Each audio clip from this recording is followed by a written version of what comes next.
that continent. प्रश्न है कि विधेयक पर विचार किया जाए।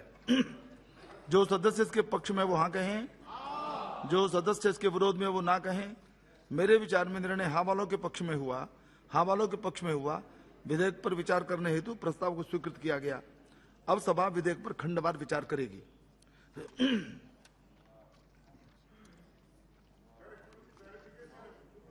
आफ्टर दिस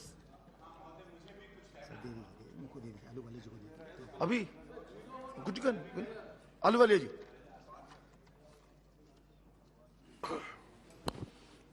सर, अंटार्कटिका एक वर्जिन लैंड है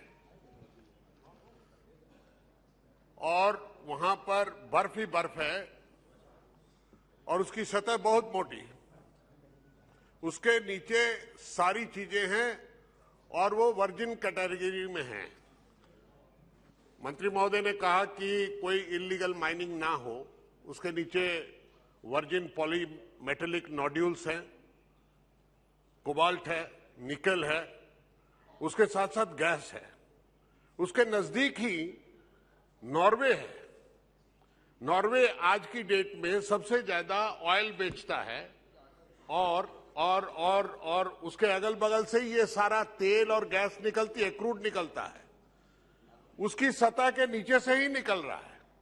तो जब हमारे साइंटिफिक ऑर्गेनाइजेशन इस पर रिसर्च करते हैं तो क्या इसका भी पता लगाते हैं कि जब इस इलाके से जब तेल और गैस निकाला जा रहा है तो उसका इफेक्ट अंटार्कटिका के इस क्षेत्र में कितना पड़ रहा है। सिर्फ हम ग्लोबल वार्मिंग की तरफ ध्यान दे रहे हैं, किंतु नीचे से अगर गैस और ऑयल निकाल लिया जाए तो वो सतह जो है अंततः उसका फिलिंग अगर प्रॉपर नहीं हो तो वो सतह बैठने लगती है। तो हमें भविष्य के लिए अगर चिंता करनी है तो ये भी चिंता करनी है कि अगर वहां सबसाइड होने लगेगा बर्फ नीचे से निकल जाने के बाद, क्योंकि सिस्मोलॉजिक स्टडीज में जो निकलती हैं कि कितने अर्थक्वेक हो रहे हैं, तो सिर्फ हमारे पृथ्वी पर नहीं, हमारे प्लेन एरिया में अर्थ पर नहीं होते, समुद्र के अंदर भी होते हैं और उसी तरह अर्थक्वेक अंटार्कटिका के नीचे भी होते हैं। तो उन सारी चीजों को स्टडी करके उनके प्रोटेक्शन के लिए अगर मैं समझता हूं कि विश्वगुरु बनके भारत एक अच्छा काम कर सकता है जी, वैसे सेंटर वहां बनाने की जरूरत है। आप अनाधिकार अनुप्रवेश को रोकने के लिए एक समिति बनाए हैं, बहुत अच्छी बात है, किंतु इसमें कल को प्राइवेट ऑपरेटर्स और प्राइवेट प्लेयर्स अगर जाने लगेंगे तो शायद उतना अंकुश नहीं लग सकेगा, क्योंकि उसका कमर्शियल एक्सप्लॉयटेशन करने की बात ज्यादा बढ़ेगी। इन चीजों को ध्यान में रखते हुए मैं चाहूंगा कि मंत्री महोदय कोई हमें इस पर रोशनी डालेंगे। एक और बोलना सर। महोदय, मैं आपके समक्ष एक अपनी पीड़ा रखना चाहता हूं। नहीं, केवल पीड़ा नहीं, ये बात है बिल से संबंधित कोई क्लैरिफिकेशन आपको चाहिए तो संक्षेप में उसको बोलिए, so that minister can respond on that. After this, Abbott, I need to clarify something about my private bill, which I'm waiting from 2019. माननीय मंत्री जी कोई अब। Sir, I'm asking on the one-line clarification to Honorable Minister on the issue. This the section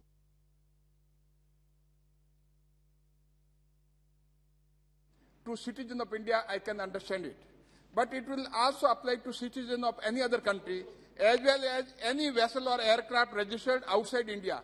So on the jurisdiction.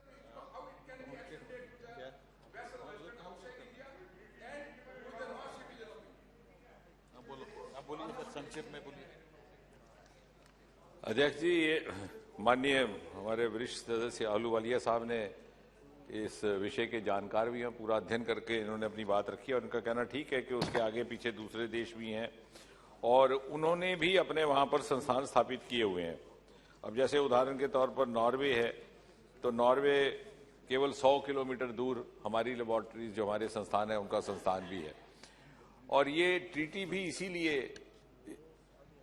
इसकी कल्पना की गई थी कि कोई भी देश इस प्रकार की लालसा में या प्रवृत्ति में ना आए कि जैसे कोई ऑयलिंग की एक्टिविटी करनी है कि माइनिंग की एक्टिविटी करनी है, एक साझा एक समझौता इस बात को लेकर के हो। कुल मिलाकर वैसे अंटार्कटिका के साथ संबंधित 3 ट्रीटियां हैं। एक तो यही ट्रीटी है जिसके तहत हम ये बिल ला रहे हैं।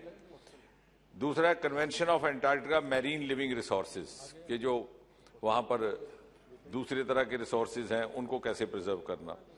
और तीसरा प्रोटोकॉल ऑन एनवायरमेंटल प्रोटेक्शन जिसकी ओर माननीय अहलूवालिया जी ने भी इशारा किया। मुझे लग रहा है कि जो माननीय सदस्यों ने इस विधेयक पर अपने अपने संशोधन दिए हैं और इस उनमें से केवल श्री रितेश पांडे जी उपस्थित हैं। क्या रितेश जी अपना संशोधन पेश करेंगे? अंटार्कटिका ट्रीटी का मुख्य उद्देश्य ही ये है कि खंड 2 से 5 विधेयक के अंग बने या किसी जो सदस्य इसके पक्ष में वो हाँ कहें, उसको एक्सप्लॉइट ना किया जाए। जो सदस्य के विरोध में वो ना कहें। मेरे विचार में निर्णय हवालों के पक्ष में हुआ, हवालों के पक्ष में हुआ। खंड 2 से 5 विधेयक का अंग बने। श्री रितेश पांडे जी संख्या 12 संशोधन मैं पेश करता हूं सर। पांडे द्वारा प्रस्तुत संशोधन संख्या 12 को स्वीकृत किया जाए। जो सदस्य के पक्ष में वो हाँ कहें, जो सदस्य के विरोध में वो ना कहें। मेरे विचार में निर्णय ना वालों के पक्ष में हुआ, ना वालों के पक्ष में हुआ। संशोधन स्वीकृत हुए। प्रश्न यह है कि खंड 6 से 57 विधेयक का अंग बने। जो सदस्य के पक्ष में वो हाँ कहें, जो सदस्य इसके विरोध में वो ना कहें। मेरे विचार में निर्णय हाँ वालों के पक्ष में हुआ, हाँ वालों के पक्ष में हुआ। खंड 6 से 57 विधेयक का अंग बने। प्रश्न है कि खंड 1 अधिनियम सूत्र उद्देशिका और विधेयक का पूरा नाम विधेयक का अंग बने। जो सदस्य इसके पक्ष में वो हाँ कहें, जो सदस्य इसके विरोध में वो ना कहें। मेरे विचार में निर्णय हाँ वालों के पक्ष में हुआ, हाँ वालों के पक्ष में हुआ। खंड 1 अधिनियम सूत्र उद्देशिका और विधेयक का पूरा नाम विधेयक के अंग बने। अब मंत्री जी प्रस्ताव करें कि विधेयक को पारित किया जाए। Speaker sir, I move that the bill be passed. प्रश्न है कि विधेयक को पारित किया जाए। जो सदस्य इसके पक्ष में वो हाँ कहें, जो सदस्य इसके विरोध में वो ना कहें। मेरे विचार में निर्णय हाँ वालों के पक्ष में हुआ, हाँ वालों के पक्ष में हुआ। प्रस्ताव स्वीकृत हुआ और विधेयक। आप प्लीज बैठ जाइए। देखिए आपको पूरा अवसर दिया। नहीं अधीर जी, कल केवल आपकी अनुपस्थिति के कारण से उसका सम्मान करते हुए विधेयक पर आज विचार हुआ। नो, आपको पूरा अवसर दिया गया। नहीं प्लीज प्लीज प्लीज। सभा की कार्यवाही सोमवार दिनांक 25 जुलाई 2022 को दोपहर 2 बजे तक के लिए स्थगित की जाती है।